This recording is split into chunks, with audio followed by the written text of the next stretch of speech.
Bueno, Julio De Vido, Diana Conti, con algún exabrupto, nos tiene acostumbrado Diana Conti, uno de los diputados que estuvo presente en esta sesión, además fue orador en la sesión, hablando justamente de este tema de los fueros o del desafuero. Justamente ahora nos va a explicar si tienen fueros los diputados o no tienen fueros de los diputados. Es Juan Brugue de la Democracia Cristiana, UNA. ¿Cómo te va? Bien, Beto. ¿Qué tal? ¿Qué tal? Un Muy gusto. bien, todo ¿Tienen bien. fuero los diputados o no tienen fuero? ¿Son fueros? Sí, Porque tuvo una discusión, Sapsay decía que no eran fueros en realidad. Porque... Sí, son, más que fueros, son prerrogativas, que es el término más correcto, porque hablar de privilegios en un Estado de Derecho no tiene sentido, eso es más bien de la época de los reyes y del Parlamento inglés.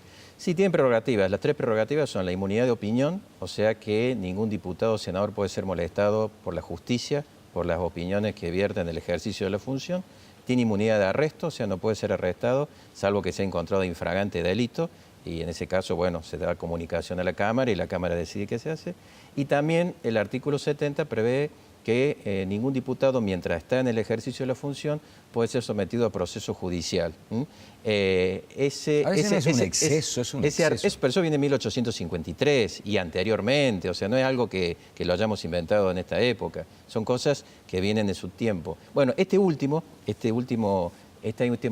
prerrogativa que yo le llamo de proceso, es la que sufrió una modificación en el año 2000, ¿te acordás con el famoso tema de la coima en el Senado? Sí, que los senadores, claro, que todos los senadores se sentían ofendidos, que Palito Ortega lloraba en las cámaras, que quería ir a presentarse el juez, porque él no tenía nada que ver, y no podían, porque las inmunidades y los privilegios, o las prerrogativas, perdón, son de la Cámara.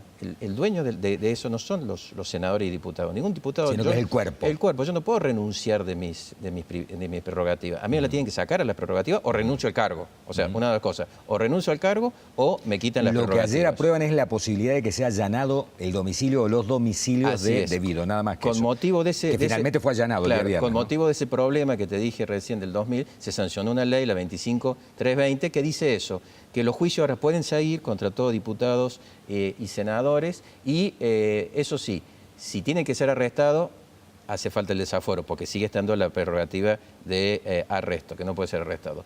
Y si tiene que haber un allanamiento al domicilio o a los papeles privados o interceptar sus comunicaciones, la ley dice que lo tiene que hacer con autorización de la Cámara. El juez que quiera hacerlo lo tiene que hacer con la autorización de la Cámara. ¿Qué había pasado en el caso de De Vido?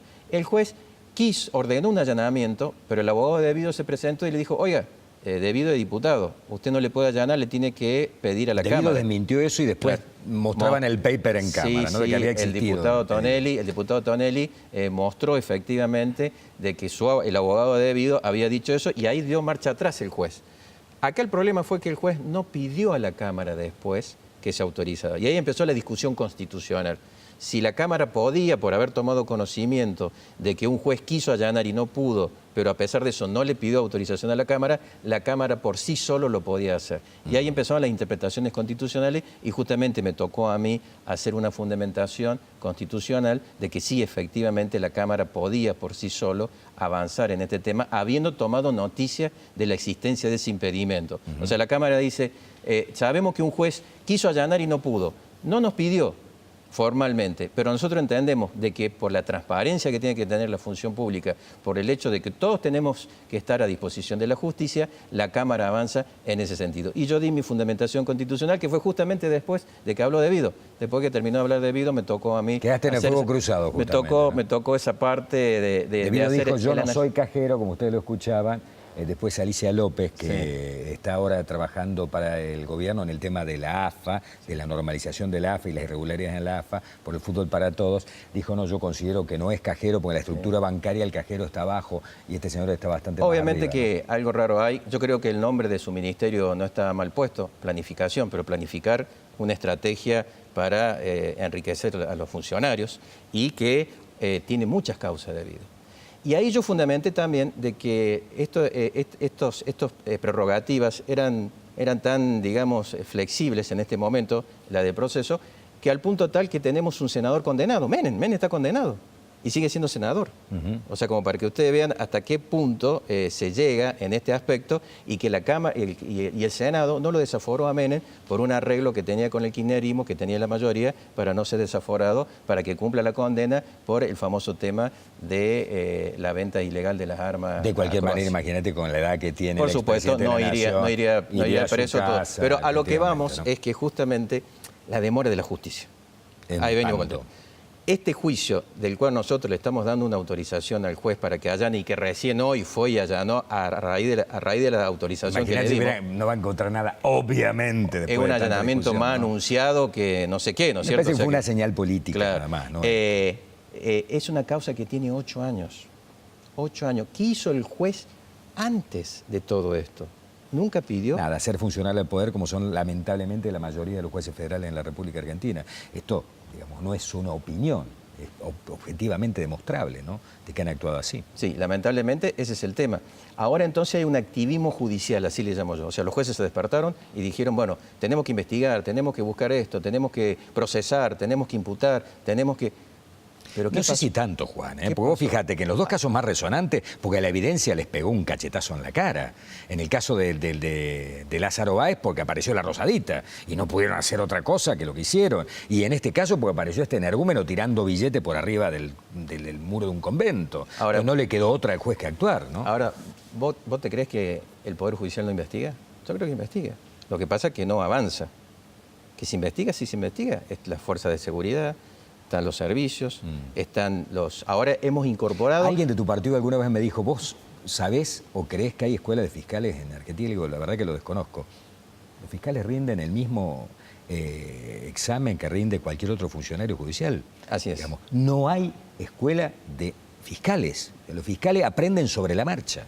Bueno, y en ese contexto, fíjate, nosotros ahora hemos avanzado con leyes que le dan más elementos a los jueces, pero en los discursos, yo lo he dicho anoche, hemos aprobado el arrepentido, la figura del arrepentido, hemos aprobado las técnicas especiales de investigación, que es el famoso agente encubierto, el informante, pero el reclamo nuestro es decir, le damos todos estos elementos a la justicia, pero que la justicia también investigue, no espere que aparezca un arrepentido, no espere que aparezca un informante para obtener los datos que necesita para investigar.